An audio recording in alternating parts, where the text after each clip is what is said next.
એટલે જ ત્યાં કદાચ મતદાતાઓ સુધી પહોંચવાની કોશિશ ભાજપ કરી રહ્યું છે, પરંતુ સ્વાભાવિકપણે રસપ્રદ જંગ રહેવાનો છે અને રસપ્રદ હવે વધુ એટલા માટે થઈ જશે કારણ કે બસ તારીખોની જાહેરાત થવાની છે। આપની સ્ક્રીન પર જે દ્રશ્યો છે તે કેન્દ્રીય ચૂંટણી પંચની પત્રકાર પરિષદ અમે આપને બતાવી રહ્યા છે। બસ થોડી જ વારમાં, થોડી જ ક્ષણોમાં તારીખોની જાહેરાત થઈ જશે અને તેની સાથે સાથે તમામ જે નેતાઓ છે તેમનું જે ભાગદોડ છે પણ વધી જશે। સત્તા સંમેલનો અને તેની સાથે સાથે સભાઓ ગજવવા શરૂઆત થઈ જશે કારણ કે લોકસભાની ચૂંટણીની તારીખોની સાથે સાથે ડેડલાઇન પર કિંજલ કામ કરવું પડતું હોય છે કે બસ હવે આટલા દિવસ રહ્યા છે અને આટલા દિવસમાં કેટલી સભાઓ કરી શકાય, કેટલા લાખ લોકોને ભેગા કરી શકાય, તેમાં પણ સભાઓની સાથે કેમ કે ઇલેક્શન કમિશનની હવે એકદમ ચાપતી નજર કહેવાય, ડોગ વોચ હંમેશા રહેશે। એટલે ખર્ચા ક્યાં બતાવવા, ખર્ચા ક્યાં નથી બતાવવા, ખર્ચાનો મુદ્દો આજકાલ બહુ ચર્ચામાં છે। ઇલેક્ટ્રોનિક બોન્ડ ખબર નહીં શું થશે આગામી આ ચૂંટણીમાં, મુદ્દો એટલો ચર્ચાશે કે ઇલેક્ટ્રોનિક બોન્ડનો મુદ્દો ચર્ચામાં છે કેમ કે છેલ્લી ઘડીએ સુપ્રીમ કોર્ટે જે નિર્ણય આપ્યો અને જે એસબીઆઈએ પોતાના ખેમામાંથી બોલ ચૂંટણી કમિશનને આપી દીધો, એટલે ઇલેક્ટ્રોનિક બોન્ડને લઈને એક ખૂબ જ કહી શકાય કે ચર્ચાઓ છે ચાલી રહી છે અને ચૂંટણી જાહેર થતી હોય છે ત્યારે આચારસંહિતા બહુ લાગતી હોય છે।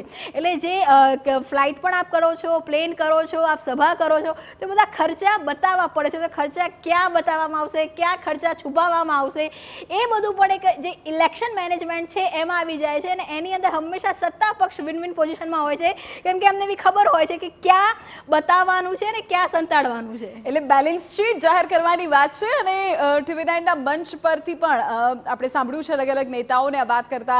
અમિત શાહે પણ ગઈકાલે નિવેદન આપ્યું કે આ તો કાળા નાણાંને છુપાવવા માટેની વાત છે, પણ છતાં પણ જો જોવા જઈએ તો કિંજલ કયો મુદ્દો એવો હશે કે જે આટલા દિવસો દરમિયાન દરેક સભામાં ગાજશે? देखो बैलेंस शीट छुपावવાની વાત ભલે કરતા હોય કે કાળા નાણાંની વાત કરતા હોય, પરંતુ જે એસબીઆઈએ ઇલેક્શન કમિશનને જે રિપોર્ટ આપ્યો અને જે વેબસાઇટમાં આપણે જોઈએ છે તેમાં સૌથી વધારે જે ઇલેક્ટ્રોનિક બોન્ડ છે એ ભાજપને મળ્યા છે। પરંતુ જો મુદ્દાની વાત કરીએ તો હા, અને એમાં પણ ભાજપના નેતા એવું કહે છે કે અમારી પાર્ટી સૌથી મોટી છે, 303 બેઠકો અમે લાવ્યા હતા એટલે અમને મળે, એમાં ખોટું શું છે? એટલે એ તો હવે અમે સત્તાધારી પાર્ટી અમારી માટે જે થાય છે એ સારું છે અને વિપક્ષ માટે જે થાય છે એ ક્રાઇમ છે એ વાત કરતા જ હોય છે। પરંતુ જો બેલેન્સ શીટની વાત કરવામાં આવે તો એ મુદ્દાની વાત કરવામાં આવે કે કયા મુદ્દા સૌથી મહત્વના રહેવાના છે, તો બિલકુલ સીએનો મુદ્દો કે છેલ્લી ઘડીએ સીએ ઇમ્પ્લિમેન્ટ કરવામાં આવ્યું છે અને તેમાંથી કોઈની નાગરિકતા લેવામાં નથી આવતી, નાગરિકતા આપવામાં આવી રહી છે। આપ જુઓ એક ઇમોશનલ કાર્ડ પણ છે કેમ કે જે હિન્દુઓ પાકિસ્તાનથી, સિંધ પ્રાંતમાંથી, બાંગ્લાદેશથી પીડિત થઈને ભારતમાં આવ્યા હતા, મહદઅંશે એ લોકો ગુજરાતમાં છે, તેમને બેનિફિટ છે, પરંતુ જે બાંગ્લાદેશના ઘૂસણખોરો બંગાળમાં વસ્યા છે તો એ મમતા દીદી માટે એક ચિંતાનો વિષય છે। એટલે આ જે સીએ વાળો મુદ્દો છે તે હંમેશા ફેવરમાં રહેશે। કિંજલ, બસ થોડી જ વારમાં હવે તારીખોની જાહેરાત થશે, થોડી ક્ષણોમાં લોકસભા ચૂંટણીની તારીખોની જાહેરાત થશે। આપની સ્ક્રીન પર અત્યારે સીધા દ્રશ્યો બતાવી રહ્યા છે ચૂંટણી પંચની પત્રકાર પરિષદ। મુખ્ય ચૂંટણી કમિશનર અત્યારે મંચ પર પહોંચી ચૂક્યા છે અને એ સાથે જ હવે પત્રકાર પરિષદની શરૂઆત થઈ જશે।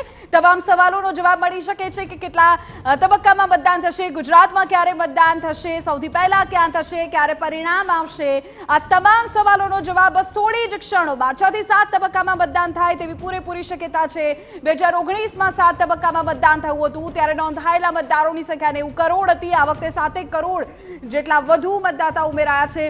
નવા મતદારો કેટલા છે કે જેઓ પ્રથમ વખત વોટિંગ કરવાના છે તેના આંકડાઓ પણ ચૂંટણી પંચ તરફથી જાહેર કરવામાં આવશે। એટલે ઓવરઓલ જો જોવા જઈએ તો આજે વિજ્ઞાન ભવનથી એ જાહેરાત થઈ જશે કે શંખનાદ થઈ જશે અને તેની સાથે સાથે તમામ જે નેતાઓ છે તેમના કાર્યો અને સભાઓની શરૂઆત પણ એટલી થઈ જવાની છે। દિલ્હીમાં કેન્દ્રીય ચૂંટણી પંચની પ્રેસ કોન્ફરન્સ શરૂ થઈ ગઈ છે। બસ થોડી ક્ષણોમાં આપણે સીધું સંભળાવીએ છીએ કે શું જાહેરાત થાય છે, કઈ કઈ બાબતો તરફ ચૂંટણી પંચ ધ્યાન દોરે છે, ઇલેક્ટોરલ બોન્ડને લઈને જે વાત થઈ રહી છે એ તમામ મુદ્દાઓ અને તમામ મુદ્દાઓની વચ્ચે તારીખોનું મહત્વ ખૂબ વધી જાય છે। આવતીકાલથી ઓળાશ બેસે છે એ પહેલા શુભ મુહૂર્તમાં આજે ચૂંટણી પંચની આ પત્રકાર પરિષદ। આપણે કહી દઈએ કે ગુજરાતમાં લોકસભાની 26 બેઠકો છે। પાછલા 2 લોકસભાની ચૂંટણીમાં ભારતીય જનતા પાર્ટી 26માંથી 26 બેઠકો જીતતી આવી છે અને હવે આ વખતે ઇન્ડિયા ગઠબંધન પણ મેદાને છે। કેટલાક ઉમેદવારો બંને પક્ષ તરફથી જાહેર થઈ ગયા છે। ભાજપના 4 ઉમેદવારોની જાહેરાત થવાની બાકી છે। કોંગ્રેસે 24માંથી 7 નામ જાહેર કર્યા છે, બાકીની 2 બેઠકો આમ આદમી પાર્ટીને ફાળે આપવામાં આવી છે। તેમના ઉમેદવારો પણ સ્પષ્ટ થઈ ગયા છે। એક તરફ આ જાહેરાતની સાથે જ ઉમેદવારો પણ કામે લાગી જશે। The format is as follows. There will be